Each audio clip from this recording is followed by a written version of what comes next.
एक मछुआरा और उसकी पत्नी एक पहाड़ी पर रहते थे, एक बड़े सागर के करीब। हर दिन मछुआरा पहाड़ी पर जाता और रोजगार के लिए मछली पकड़ता। वो अपने जीवन से बहुत खुश था, पर वो जानता था कि उसकी पत्नी खुश नहीं है। वो हमेशा क्रोधित रहती। इस गंदी कुटिया की तरफ देखो, कितनी बदबूदार रहती है। मैं इसे रात दिन साफ करती रहती हूँ, पर ये साफ होती ही नहीं।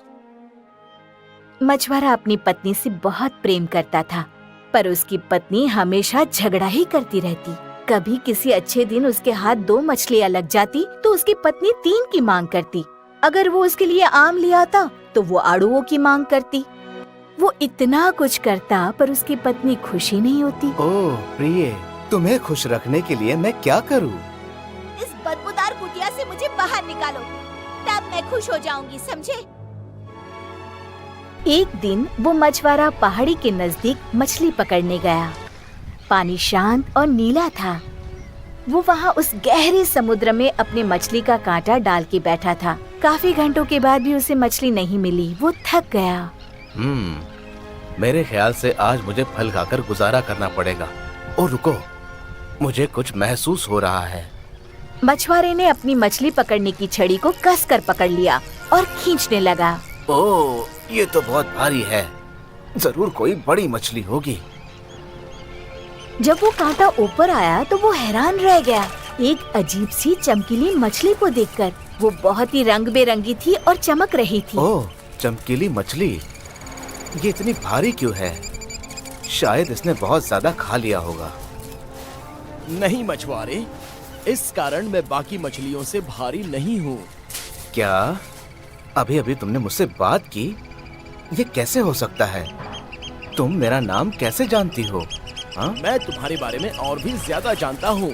मैं एक आम मछली नहीं हूँ, मैं एक जादुई राजकुमार हूँ। मुझे जाने दो। वैसे भी मैं तुम्हें स्वादिष्ट तो नहीं लगूंगा। कृपया मुझे मत मारो। ओह, कुछ मत कहो। मैं कभी भी बोलने वाली मछली को नहीं मारूंगा। तुम जा सकती हो। धन्यवाद। इस चमकीली मछली के बारे में अपनी पत्नी को बताने के लिए मछुआरा बहुत ही बेताब था। वो दौड़कर घर गया पर भूल गया कि आज पत्नी को देने के लिए कोई मछली नहीं थी। प्रिय, मुझे तुम्हें कुछ बताना है। जल्दी आओ। क्या? आज कोई मछली नहीं लाए? ओह नहीं, मैंने एक चमकीली मछली पकड़ी थी, पर वो बात करती थी। उसने मुझे बताया कि वो जादुई राजकुमार है। हाँ तो फिर क्या हुआ? फिर मैंने उसे जाने दिया। वो अब सागर में है। तुमने एक जादू की मछली पकड़ी और उसे यूं ही जाने दिया? तुमने ऐसा क्यों किया?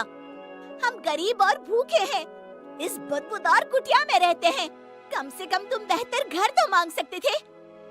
वो मुझे घर कैसे दे सकता है? वो ऐसा नहीं कर सकता था। हमें इसी में खुश रहना चाहिए जो हमारे पास है। मैं खुश रहूंगी अगर मैं अच्छे से मकान में रहूं। अभी तो तुमने कहा कि वो जादुई मछली एक राजकुमार था और तुमने उसकी जान बचाई थी। वो कम से कम हमारे लिए इतना तो कर ही देता। जाओ और एक अच्छा सा मकान मांगो। मछुआरा थोड़ा हिचकिचाया पर फिर सागर की तरफ गया। वो हैरान हो गया जब उसने देखा कि पानी का रंग थोड़ा हरा और पीला हो गया था। जादुई मछली, क्या तुम मुझे सुन सकती हो? तुरंत ही चमकीली मछली ऊपर आई, जैसे कि वो भी उस मछुआरे के वापस आने का इंतजार कर रही हो। मेरी पत्नी खुश नहीं है। वो चाहती क्या है? उसे एक मकान चाहिए। वापस जाओ, उसे वो मिल चुका है। मछुआरा वापस गया। तब उसने देखा कि उसकी पत्नी खड़ी है एक बहुत ही खूबसूरत दरवाजे पर। वो मकान बहुत ही सुंदर, बड़ा और साफ सुथरा था। उसमें फर्नीचर और अंगीठी भी थी। प्रिय, देखो ये घर कितना बड़ा और साफ सुथरा भी है। हाँ, और हमारे पास आग जलाने की अंगीठी भी है। ये बहुत अच्छा है ना? क्या अब तुम खुश हो? हम यहाँ हमेशा के लिए रह सकते हैं। हमेशा के लिए? उसके बारे में सोच के बताती हूँ। चलो अब खाना खाकर सो जाते हैं। उस रात पत्नी को नींद ही नहीं आ रही थी। वो ये सोचती रही कि वो किससे खुश हो सकती है। सुबह वो पहले से ही अपने पति का इंतजार कर रही थी डाइनिंग टेबल पर। एक बात कहनी है पतिदेव। देखिए, ये घर हमारे लिए बहुत ही छोटा है। मुझे तो एक महल चाहिए और मैं एक रानी बनना चाहती हूँ। उस चमकीली मछली के पास जाओ और उससे कहो कि हमें एक महल दे दे। क्या तुम एक रानी क्यों बनना चाहती हो? तुम्हारे लिए ये काफी है। इसका फैसला तुम मुझे करने दो। उसके पास जाओ और मुझे एक रानी बनाओ। मछुआरा हिचकिचाते हुए सागर की तरफ गया। आज पानी बैंगनी था और हवाएं तेज चल रही थी। जादू की मछली, क्या तुम मुझे सुन सकती हो?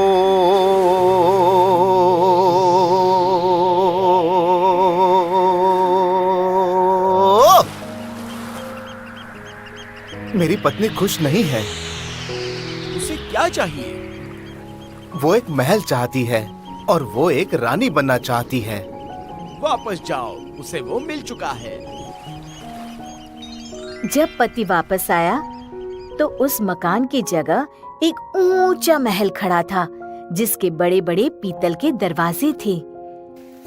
बहुत से नौकर इधर उधर आगे पीछे भाग रहे थे। उसने अपनी पत्नी को एक सिंहासन पर बैठा देखा। उसके सिर पर एक ताज था।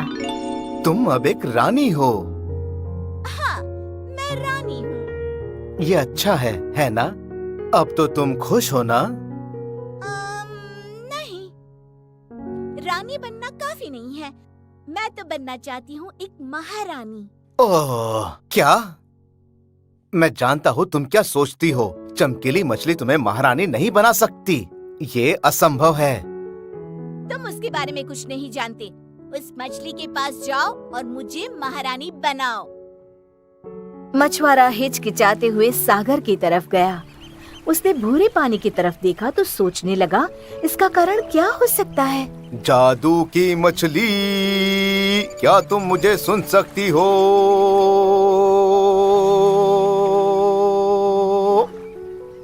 मेरी पत्नी खुश नहीं है। अब उसे क्या चाहिए? वो महारानी बनना चाहती है। वापस जाओ, वो पहले ही बन चुकी है। मछुआरा वापस घर आया तब यही सोच रहा था, क्या अब उसकी पत्नी खुश होगी?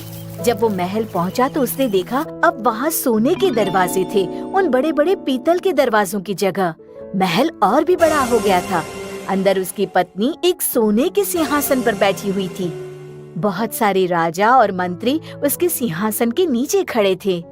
उसके एक हाथ में सोने का गोला था और दूसरे हाथ में राजदंड।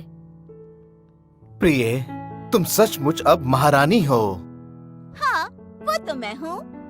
वैसे मैंने तो तुमसे कहा ही था कि वो मछली सब कुछ कर सकती है। हाँ, तुमने कहा था। क्या अब तुम खुश हो? ओह, वो तो मुझे पता नहीं। सोच के बताऊंगी। आज तो पूरा दिन बहुत ही व्यस्त रहा। अब मैं सोना चाहती हूँ।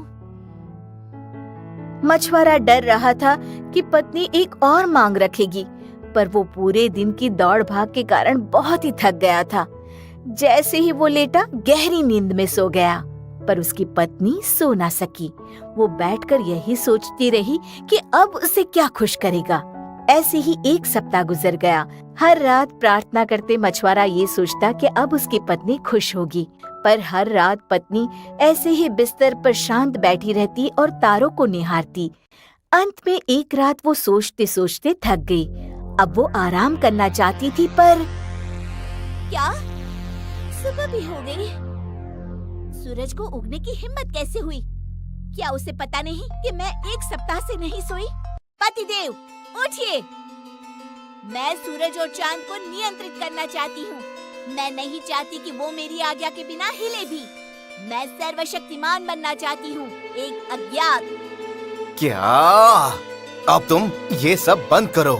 मैं वापस जाकर अपने जीवन को जोखिम में नहीं डालना चाहता। इससे तुम हमारे जीवन को जोखिम में नहीं डालोगे। मैं हम दोनों की जीवन की मालिक बनूंगी। कोई भी हमें नुकसान नहीं पहुँचाएगा। मछली के पास जाओ और मुझे सर्वशक्तिमान बनाओ। नहीं प्रिय, तुम्हें पता नहीं कि तुम क्या मांग रही हो। मैं अब और नहीं सह सकती। अगर तुम इसी वक्त नहीं गए तो मैं परेशान हो जाऊंगी, बहुत ज्यादा परेशान। मछुआरा अपनी पत्नी को खुश देखना चाहता था, पर वो जानता था कि ये गलत है। बाहर सागर पर बादलों ने घेरा डाल दिया था और तेज हवा मानो दहाड़ रही थी। ओह, ये कब खत्म होगा? ये बहुत गलत है। पानी आज ऐसा क्यों दिख रहा है? मुझे सचमुच बहुत डर लग रहा है। जादू की मछली, क्या तुम मुझे सुन सकती हो?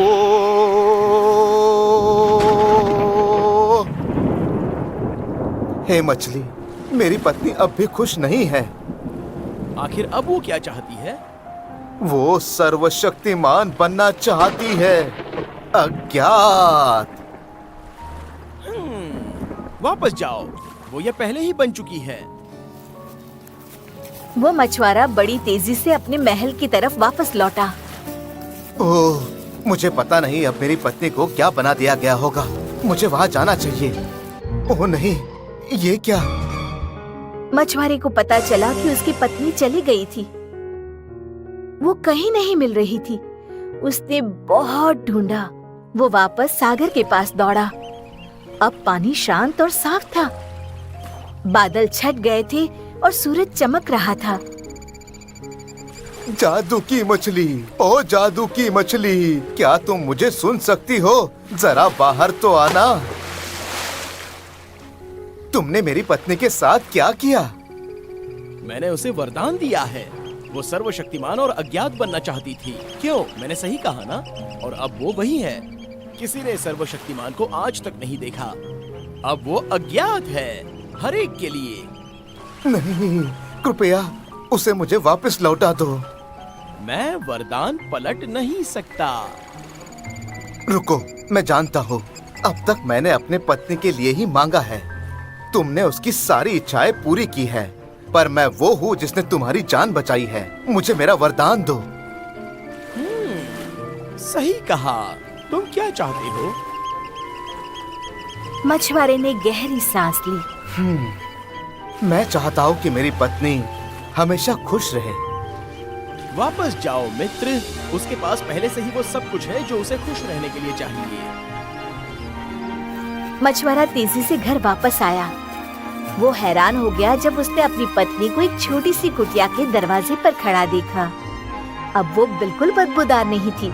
वो अपनी पत्नी की तरफ दौड़ा। ओह, तुम वापस आ गई। तुम वापस आ गई। हाँ प्रिय, मैंने अब ये जान लिया है कि महल और सिंहासन खुशी नहीं दे सकते। चलो अब घर चले। उस दिन के बाद मछुआरा और उसकी पत्नी एक दिन भी भूखे नहीं रहे। पत्नी ने अब ये जान लिया था कि खुशी छुपी रहती है छोटी छोटी बातों में, और बाद में वे ऐसे ही खुशी खुशी रहने लगे।